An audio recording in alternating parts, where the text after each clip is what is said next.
Hi అండి, welcome to my channel. ఈరోజైతే అచ్చం బయట కొన్నట్టే ఉంటుంది. అసలు అంగన్వాడీ పాలతో చేసినట్టే ఉండదు. ఈరోజైతే అంగన్వాడీ పాలతో చాలా సింపుల్గా అన్ని ఇంట్లో ఉన్న వాటితోటే కలాకండ్ అయితే సింపుల్గా చేసుకుందాము. ముందుగా అయితే నేను ఇలాంటి ప్యాకెట్స్ అయితే తీసుకుంటున్నాను. నాకు 6 ప్యాకెట్లు అయితే పడ్డాయి. ఇంకా లీటర్ ప్యాకెట్ అయితే 1 లీటర్ అయితే తీసుకోండి, హాఫ్ లీటర్ అయితే 2 ప్యాకెట్లు అయితే తీసుకోండి. నేను ఇలాంటి ప్యాకెట్స్ని ఒక 6 అయితే తీసుకుంటున్నాను. మీకు ఇలా లెక్క తెలియలేదనేసి నేను ఇలా గ్లాసులో అయితే వేసి చూపిస్తున్నాను. ముందుగా ఒక బాండీ తీసుకుంది. ఏ పాలతో తీసుకున్నా సరే ఒక బాండీ అనేది కొంచెం వెడల్పుగా కొంచెం మందంగా ఉండేటట్టు అయితే చూసుకోండి.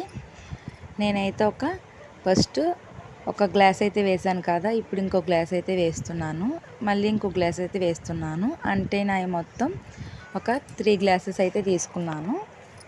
చూసారా, నేను ఇలా 6 ప్యాకెట్లు అయితే తీసుకున్నాను. ఇప్పుడు ఈ పాలుని స్టవ్ ఆన్ చేసుకొని స్టవ్ మీద అయితే పెట్టుకుందాము.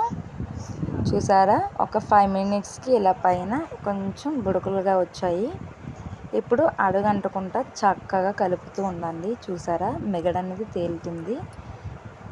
పాలు పొంగిపోకుండా చక్కగా ఫ్లేమ్ని అడ్జస్ట్ చేస్తూ అడుగంటకుండా కలుపుతూ ఉండండి.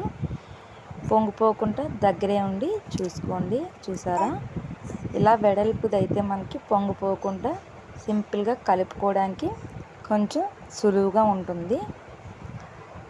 చూసారు కదా, ఈ పాలు అనేవి కొంచెం చిక్కబట్టడం దగ్గర పడడం అనేది జరుగుతుంది. ఫ్లేమ్ని ఐలోనే పెడుతూ ఉండండి. మనం దగ్గరుండి చూసుకుంటే పొంగుకుంటూ ఉంటాయి. మనం తీసుకున్న ఈ పెద్ద బాండీ వల్ల పొంగిపోకుండా ఉంటాయి. సో ఇప్పుడు నేను 1 స్పూన్ అయితే లెమన్ అయితే వేస్తున్నాను. ఫస్ట్ అయితే 1 స్పూన్ వేసుకోండి, ఎందుకంటే మళ్ళీ స్వీట్ అనేది పుల్లగా ఉంటుంది కదా, విరిగిపోతే సరిపోతుంది. చూసారా, మనకి కొంచెం ఇరిగినట్టుగా అనిపిస్తుంది, మెగడగా వచ్చింది కదా. సో అడుగంటుకుంటా ఇలా సైడ్లన్నీ తీసుకొని కలుపుతూ ఉండండి. ఇప్పుడు ఇంకొక 1 స్పూను నిమ్మరసం అయితే తీసుకున్నాను.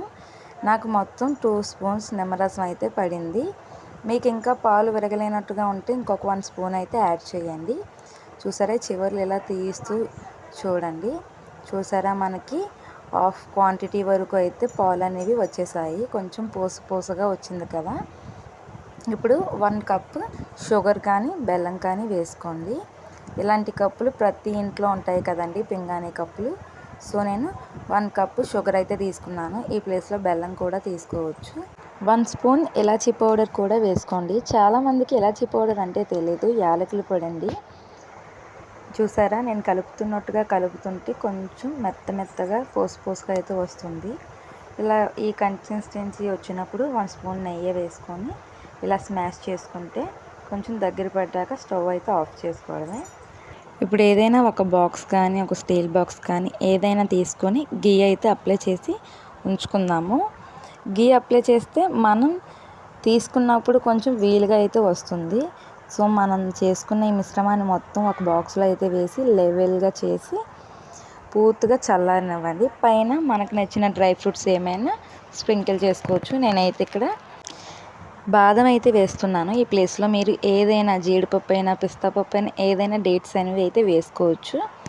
ఇవి జస్ట్ కలర్కి మాత్రమే, మన కంటికి నచ్చడానికి మాత్రమే. ఇప్పుడు చూసారా, 1 అవర్ అట్లీస్ట్ 1 అవర్ అయినా సరే 1 సైడ్ పెట్టి కూల్ అవనిస్తే మనకి మంచిగా పీసెస్ అనేవి వస్తాయి. ఇలా చల్లారాక స్లైడ్స్ మొత్తం కూడా ఒక చాక్తో ఇలా నేను చేస్తున్నట్టుగా చేసి ఒక ప్లేట్లోకి అయితే తీసుకుందాము. చూసారా, నేను ఎలా చేశానో సేమ్ అలాగే చేసి మనం ఒక ప్లేట్లోకి తీసి ఇలా ట్యాప్ చేస్తే సింపుల్గా అయితే వచ్చేస్తుంది. చాక్తో మనకి నచ్చిన సైజుల్లో అయితే పీసెస్గా కట్ చేసుకుంటే అంతేనండి, మనకి ఎంతో ఇష్టమైన కలాకండ్ ఇప్పుడు ఇంట్లోనే ఇలా తయారు చేసుకోవచ్చు. అసలు ఇది అంగన్వాడీ పాలతో చేసామంటే ఎవరు నమ్మరు. ఏ పాలతో చేసినా ఇదే ప్రాసెస్లో చేస్తే చాలా టేస్టీగా చాలా బాగుంటుందండి. వీడియో నచ్చితే లైక్ చేసి సబ్స్క్రైబ్ చేసి షేర్ చేయండి. Bye bye.